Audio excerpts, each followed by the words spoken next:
Literal na pagod. Isang tulog lang yan eh.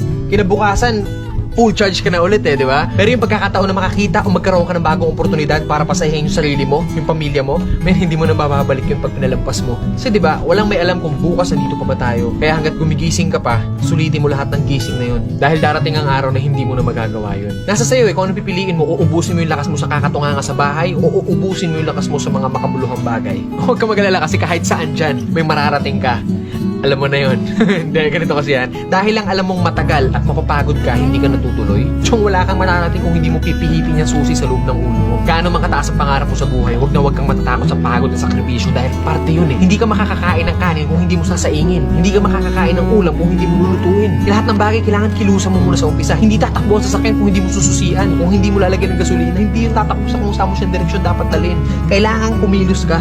Kailangan ng lakas mo para marating mo kung ano yung gusto mong marating sa buhay. Kasi kung hihiga ka lang dyan, walang mangyayari talaga sa'yo. Hindi po pwede na inaasal natin lahat sa Diyos na parang nasa Diyos, lagi kong idadasal sa Diyos. Hindi po pwede yun. Sabi nga nila, di ba, nasa Diyos ang awa, nasa tao ang gawa. So depende yan sa'yo kung ano yung gusto mong kilos. Sabi nga, work smart, not hard. Hard work nga yung ginagawa mo, pero sablay naman yung mga diskarte mo. Wala rin mangyayari, di ba? Smart move yung ginagawa mo, pero swabe lahat. Kailangan mo lang talaga gamitan ng tamang isip at tamang puso sa lahat ng bagay.